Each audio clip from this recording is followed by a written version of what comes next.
for joining us, viewers. This is another episode of REST Publications. REST means Real Estate Services and Transaction, and it's a subsidiary of REST Academy, a center for real estate professional development in Nigeria. I have the privilege of being the CEO and the Director of Studies of REST Academy and lead advisor, Olalekan Abodeni Consulting, a firm of asset surveying and valuation, among other firms here in Nigeria. I thank you for your time always, and thanks for listening to us. Today, we'll be discussing about decision rules. This episode is to wrap up our discussion actually on what we call project feasibility. Don't forget, project feasibility is just an aspect of project appraisal, and the second leg of feasibility is what we call project viability. That we'll be discussing in maybe our future episode. I have the confidence that you will always be part of the show. Okay, today we'll be discussing about decision rule. And what do we mean by decision rule here? We mean that after analyzing the project to assess the feasibility of projects, you have considered the market feasibility, you have considered all factors concerning non-market feasibility. What inference can you draw from it? How will you conclude on a decision, on advice, opinion, professional opinion, to advise to go ahead with the project or not to go ahead with the project? What will be informative of the decision to say this project is feasible or it's not feasible? That's what we mean by decision rule. I need to mention here that decision rule under project feasibility is very, very simple. And what does that mean? Is that everything, all considerations, all indicators, all parameters, all criteria must be supportive of the project. All considerations, factors, parameters, criteria, anything you can think of within the internal environment of the project or external environment of the project must be supportive of the project. If anyone is prohibitive of the project or is detrimental to the actualization of the project, then the project will not be considered as feasible. But having said that, I need to say here that it does not mean that at the first instance, when the project appears not to be feasible, therefore we just conclude that no, the project is not feasible. No. If any factor appears to hinder the project feasibility, then the next step will be to review that factor if there are other means of making the project to be supportive of the making the factor to be supportive of the project. And if what it will require to make it supportive of the project can be absorbed by the project and will not kill the project. I give you an example. Let's say under physical feasibility, they say in terms of intensity of building, maximum number of floors is 4 floors. But you want to do 6 floors. And that means it's not feasible in terms of, under legal feasibility. It's not feasible because you won't get approval for higher than that. But on the further findings, with physical planning, you realize that as a matter of fact, case can be made for it. Advocacy. They can make advocacy for it. So they can generate advocacy reports so that increase in density can be pursued and procured. With that feasibility, the possibility of getting increase in density, maybe now additional 1 or 2 floors more, and can be granted by physical planning authority, the police power, exercising the police power, right? In that regard, then the project can become feasible. But we will not jump at that feasibility like that. The question is now, what are those things that will be required to achieve that increase in density? What submission do we have to make? What documentation will be required? Again, what costs will it attract? All this put together, we will not consider all those things together to assess whether we can actually pursue increase in density for the project or otherwise. If we can pursue the increase in density for the project with all those requirements, we can meet them, we can foot the bill of the cost, and the project will still be able to absorb all those things and still remain feasible or viable, then we'll say the project are turned feasible. So that is an example under legal.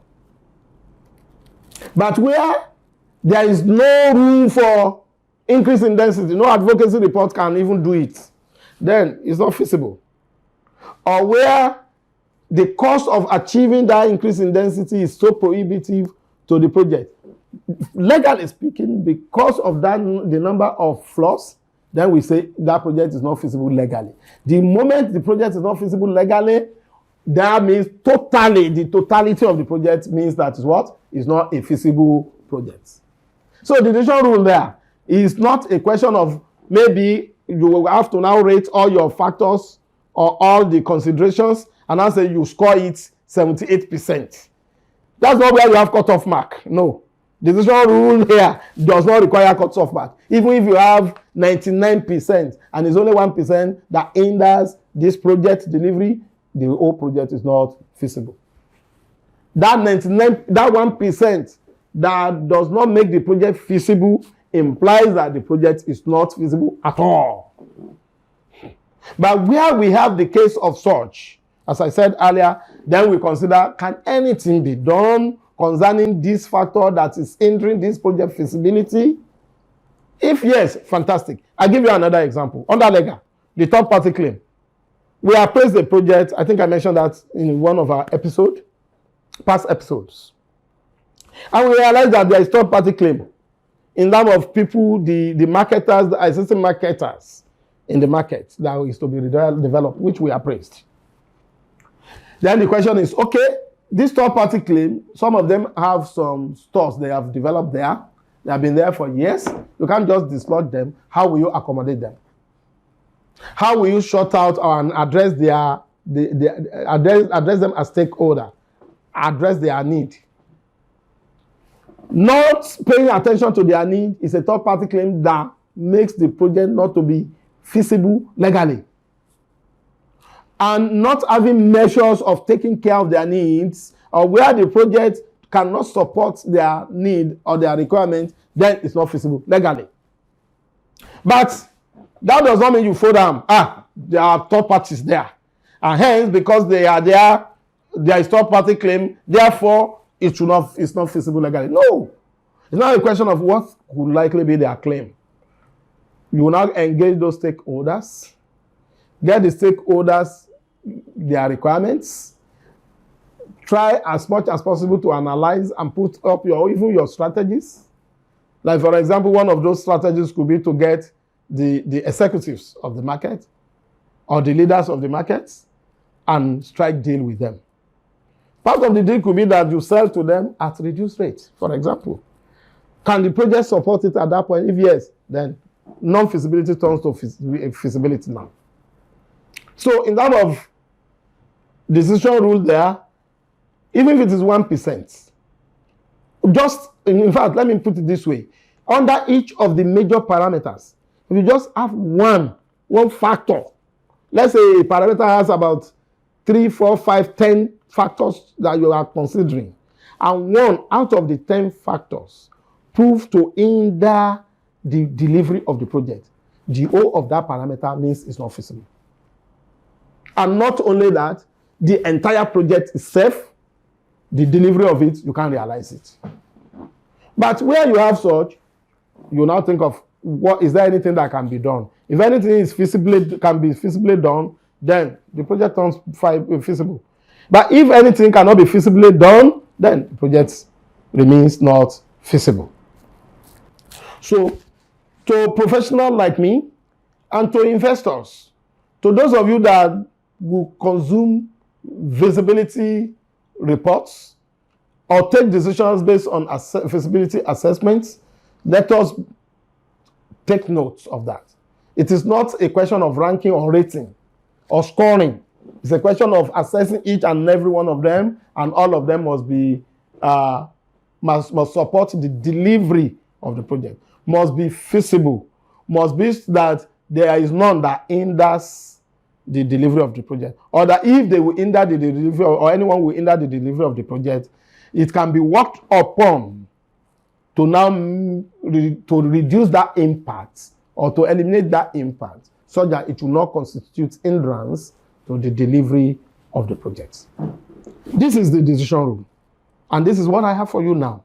But I need to mention to you that project feasibility does not answer the question of project viability. Again, feasibility stands on its own and has its own merit and does not include what we call viability. So where you require both feasibility and viability is rather regarded as project appraiser or better still, a full business case for your projects.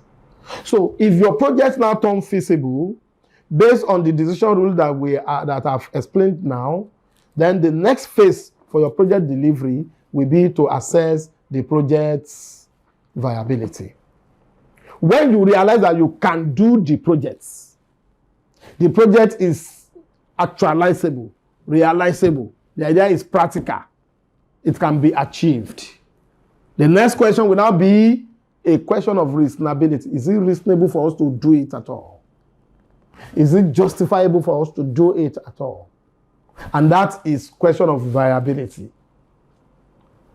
That's at the point when you need to now bother yourself about whether the project is viable or not. So by the grace of God, in our next episode, we will hit the ground running to start discussing about project viability. There we'll be going into the nitty-gritty of project viability and why some viability analysis fail to attract funding, why some viability analysis fail to meet stakeholders' need, and techniques that has to be done or adopted in doing project viability. And the focus of project viability. Most of us take project viability to mean profitability assessment. No. We'll be discussing all this extensively in our next episode by the grace of God. I do hope to see you during that time. Please, until that moment, stay cool and enjoy yourself while you continue to take good real estate decisions. Thank you.